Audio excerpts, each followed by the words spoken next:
cérémonie se poursuit avec l'intervention de M. François Guggenheim, délégué régional du Conseil représentatif des institutions juives de France et vice-président du Comité français pour Yad Vashem.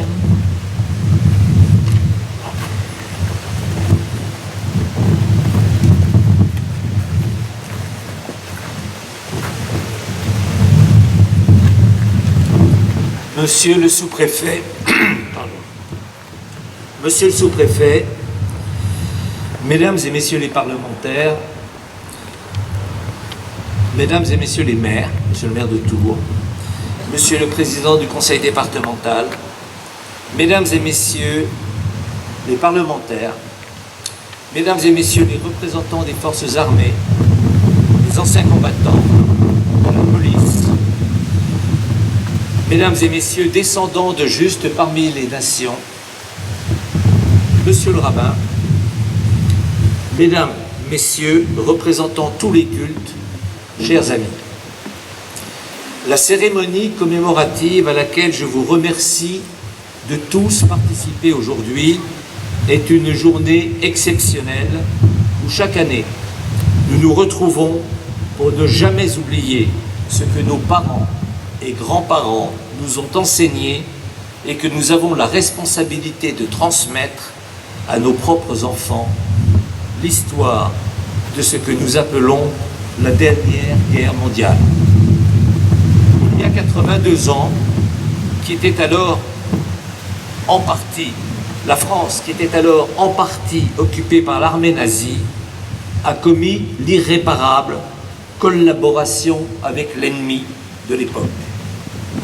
En effet, dans la nuit des 16 et 17 juillet 1942, la France a organisé des rafles dans tout le pays.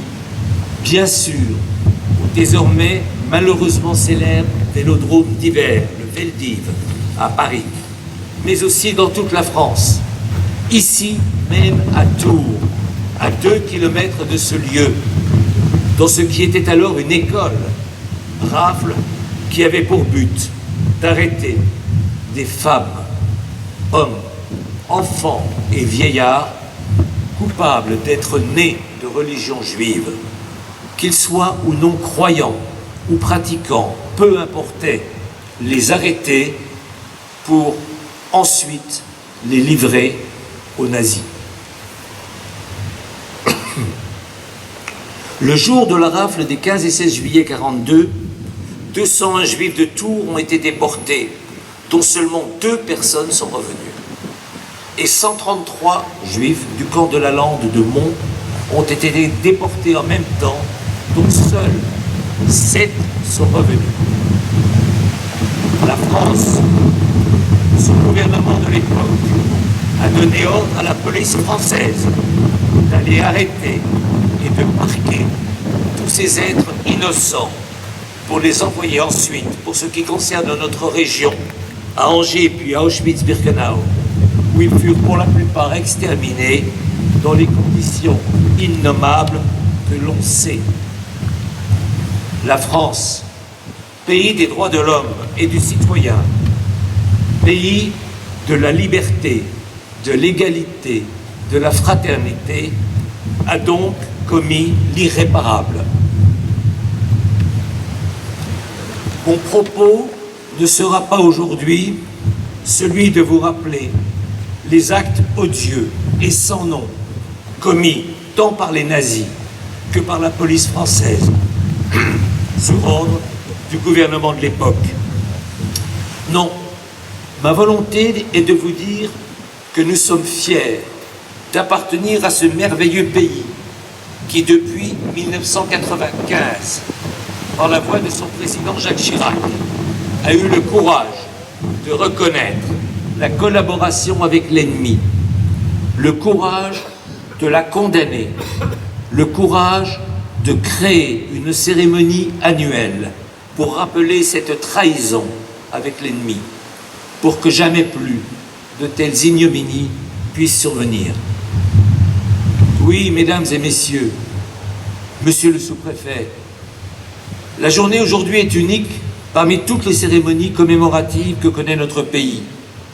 En effet, Le 16 juillet de chaque année depuis 2005, depuis 1995, la France a le courage, non pas de s'excuser, car il n'y a pas d'excuse à l'insensé, mais de reconnaître en qualité d'État sa trahison à l'époque avec les nazis, ce qui était inimaginable au nom de la France. L'inimaginable s'est donc produit. Ne l'oublions jamais.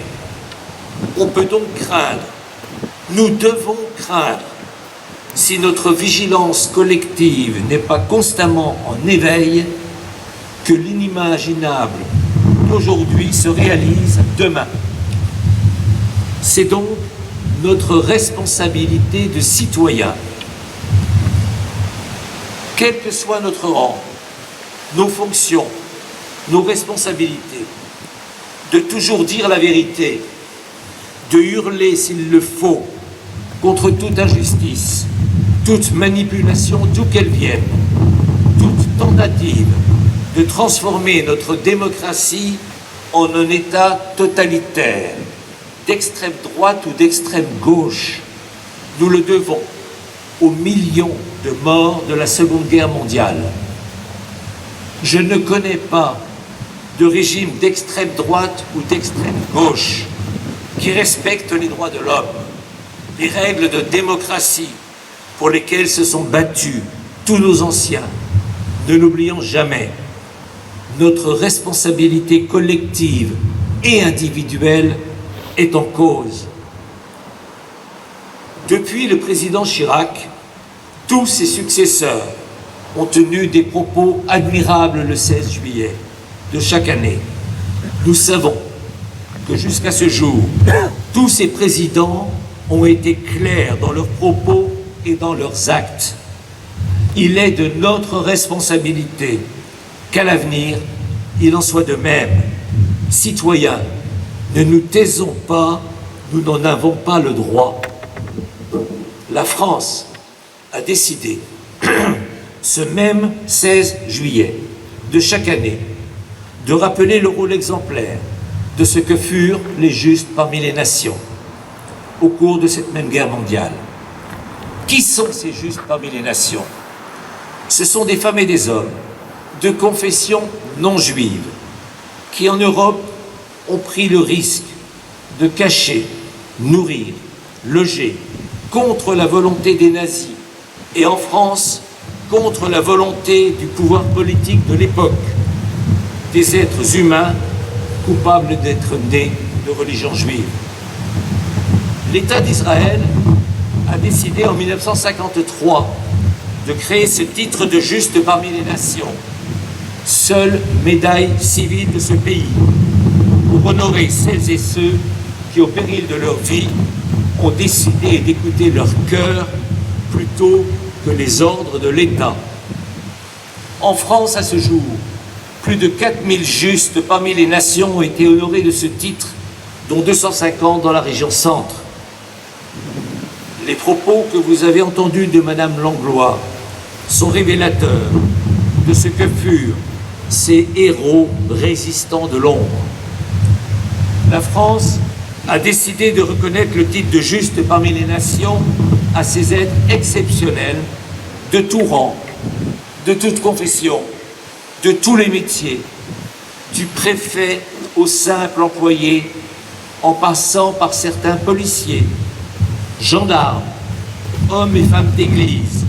Peu importe, le titre est le même, l'honneur est le même, l'engagement est fabuleusement exceptionnel.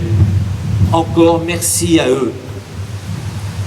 Nombre de justes resteront inconnus, mais autant nous devons rappeler l'immense responsabilité des collaborateurs avec les nazis.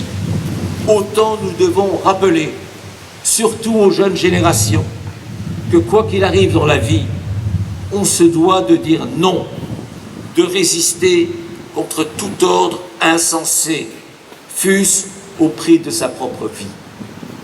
Nous devons rappeler, c'est notre devoir, que c'est en France que, toute proportion gardée, il y a eu le moins de déportations de juifs, ce qui signifie qu'obligatoirement, une grande partie de la population a su se taire, si ce n'est agir.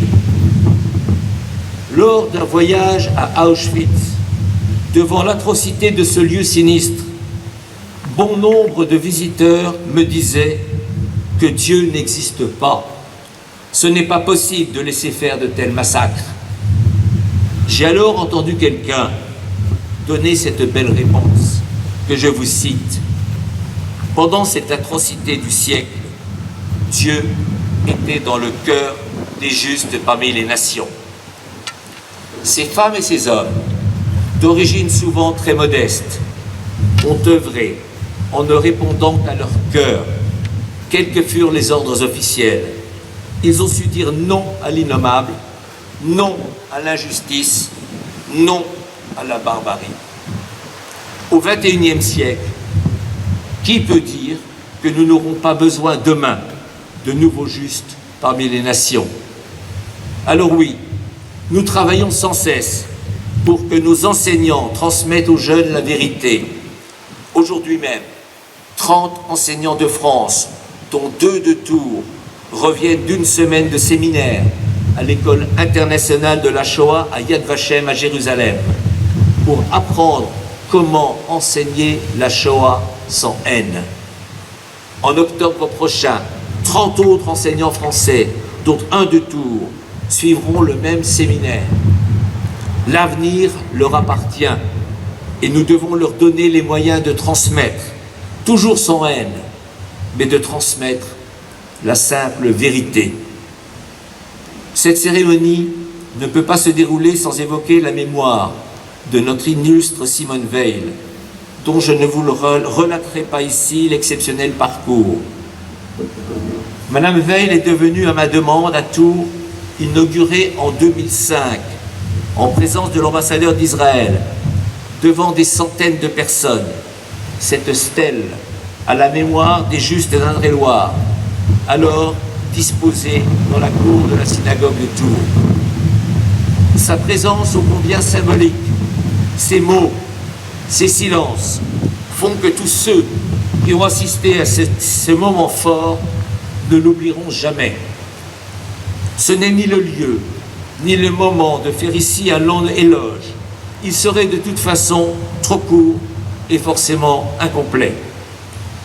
Je voudrais juste dire, mesdames et messieurs, en particulier, vous, enfants et petits-enfants de justes parmi les nations, que je remercie de votre présence, vous dire que le 17 avril 2005, Madame Veil m'a dit que c'est grâce aux justes parmi les nations qu'elle était fière d'être française et fière d'une certaine humanité.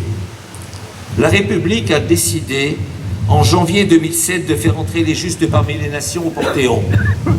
En 2018, Simone Veil et son mari Antoine sont entrés au Panthéon.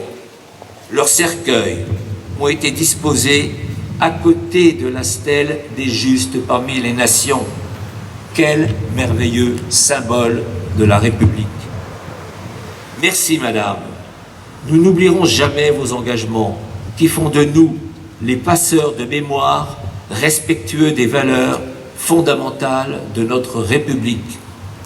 En votre mémoire, Madame, nous faisons en sorte que demain, en 2024, en complément de cette stèle honorant les justes parmi les nations du département, soit érigé un mémorial des 1012 déportés juifs d'Indre-et-Loire, en partenariat avec l'ARESVAL, Association de recherche et d'études historiques de la Shoah en Val-de-Loire, avec le soutien de l'ONAC, Office national des combattants et victimes de guerre, de la mairie de Tours, de l'Association des maires d'Indre-et-Loire, du conseil départemental, de la métropole, de la région Centre, de la Fondation pour la mémoire de la Shoah et avec le soutien de Serge Klarsfeld.